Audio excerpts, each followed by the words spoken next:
Hi, Donna Ottaviano Britt here with the next episode of Joyful Disciples. And today I have a guest. And today my guest is my husband, Joe Britt. So, Joe, will you please say hi? Hello, everybody.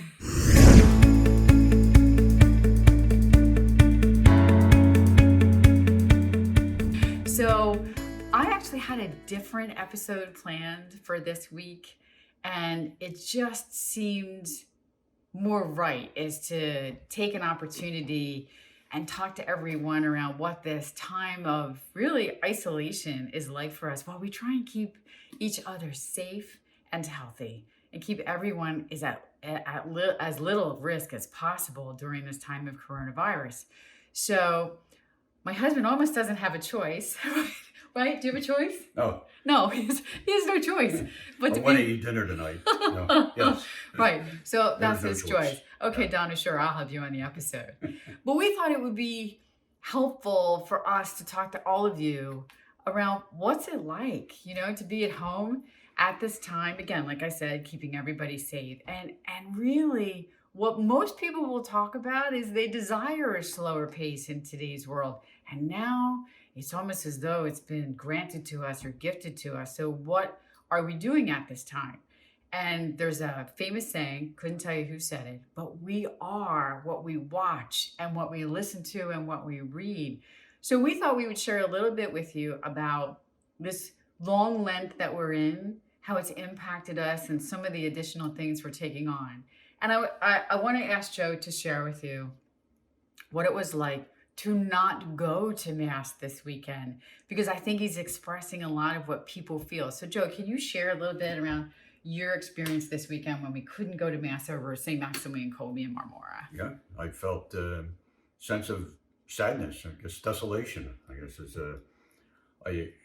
I'm so accustomed to going to Mass and receiving communion and seeing fellow parishioners, and it just made me sad. I also noted how hard the priests work at conveying a solid message, and all that is put on hold. And I know it's temporary, but it did give me a sense of profound sadness, and I'm not accustomed to that too much. Mhm. Right. Yeah, So I really think Joe expresses, what all of us are feeling, to not be with our priest, to not participate in the holy sacrifice of the Mass live, not to receive. And so there's a sadness in that. And we're really sacrificing more than I think any of us would have anticipated in this Lent, this season, in this beautiful liturgical season. So with that type of sacrifice, though, there's ways for us to take on different things. So I said, like spiritual reading, deepen our prayer life, and really come closer to Jesus at this time. So I wanted Joe to share first a little bit around what he's reading, what he's taken on, because I think it's really some interesting reading that you're doing. yeah. So can you share? Well, just by chance, I have two books that I thought I'd share He has props. with listeners. Yes, I do. And one of them is it's an old book. I've had it for years, and it's We Thought We Heard the Angels Sing. The book may be difficult to get, but it's a story about Edward Rickenbacker, who was a race car driver before World War One, and then became a fighter pilot during World War One, and was recognized for his heroism and won a Medal of Honor, and later became a president of an airlines. But during World War II, a year after Pearl Harbor, he was on a secret mission with a group of other men, and the plane belly landed into the Pacific Ocean, and they were lost for 23 days. And he described it was this. Well, this is what I'm going to suggest. Look up Eddie Rickenbacker. You can Google it, and it's a great story. In fact, it's Eddie Rickenbacker in the Pacific, and it's a matter of faith, love for one another, taking care of one another, and also the fact that I'll give you a spoiler, that they were rescued, and it was great.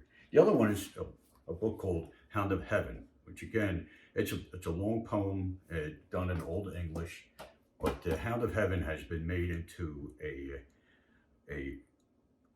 11-minute blurb or 17-minute blurb, and at Google again, and it's called A Modern Adaptation, which is cartoonish. It seems to be cartoonish, but what It's animated, right? animated, I guess. Yeah. Donna knows those words. Anyway, and what it shows that God is in pursuit of us, and was in pursuit of this individual woman who's shown doing this modern adaptation of a beautiful poem. So they're my two pieces of information, and don't lose hope. When it sneaks in, just know that consolation is on top. Desolation, the heck with it. Do your best and call people. Stay in touch. Right. So to remain connected. At this time when we have so much social distance, there's a lot that's actually happening for us. So there's two things that I would share with you. So that we're home, as many of you are at home at this time, but there's a lot of technology that can keep us connected.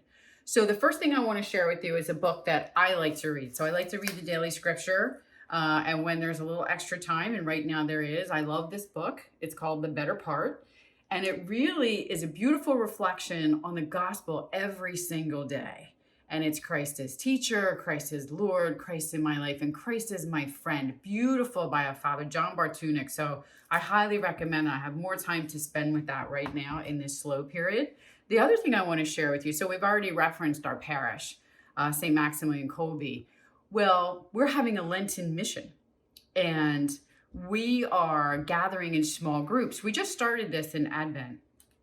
We have a fairly big parish, very active parish with lots of things to feed your soul and your spirit over there. But for Advent, this past Advent and this Lent, we decided we would gather in small groups in each other's homes. And this is hard in the age of Corona, but it's not impossible. So our group meets on Friday nights, and this past Friday we met via Zoom, so that everyone could participate. So I want to let you know that what our parish is reading is The Return of the Prodigal Son. I'm blocking Joe's face. The Return of the Prodigal Son by Henri Nouwen. And we're meeting for 5 weeks. So we had the first 2 meetings. We had our first meeting on Friday night, and we'll finish the mission because no one really wanted to separate, but we know we need to keep people safe. We have one gentleman in our group who's in his 80s, and we know we need to not put him at risk. So it was one way for us to come together. And so that's working out. So there's Zoom. There's another group that's meeting by FaceTime. There's another group that's meeting by Google Duo. So there's lots of technology out there that though we are physically separated, spiritually we are not. So we can remain connected. And there's lots of things that we can do at this time. And what is one of the most important things that we can do is to laugh. It's really important is to not lose our sense of humor, is to find the ways that we get things done. So Joe and I have been together for 23 years now. And I don't want any of you to know this, but every once in a while I might think I'm going to be mad, right? Right. I don't know why. When do I get mad? Tell the people. When you're right. Whatever. Unreasonable. I don't want to say that, yeah. Right? It's never my fault. Right, it's never his fault, and it's always when I'm unreasonable. Right. And what I have come to learn to say is, Joe Britt, don't you make me laugh, because I'm mad. Invariably, all these years, I'm laughing. And I even laugh now when I say, Joe Britt, don't you make me mad. Yeah. So we have lots of ways to be together, to take care of one another. And really, this is a beautiful time to grow our relationship with Jesus Christ. So find your way. Find your way.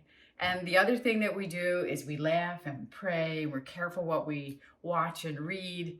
But we're also doing a fair bit of cooking these days. So yesterday I made Thai coconut soup. I made chickpea noodle soup. Today it's going to be shepherd's pie.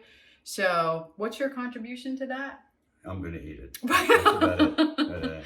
He's going to eat it. But I try to accentuate the positive and I eliminate the negative. And I don't mess with Mr. In Between. Is that an original thing for you? It's an old song. Right, it's an old song. But yeah. Look it up. You Google it. Thank God for the internet. Yeah. So we wish you abundant blessings from our house to yours. We would love to hear from you around what you're doing. And we'll see you in the next episode when we'll look and see kind of where we all are. But this is a great time of spiritual sacrifice. And at times of spiritual sacrifice comes our spiritual growth. So God bless everyone.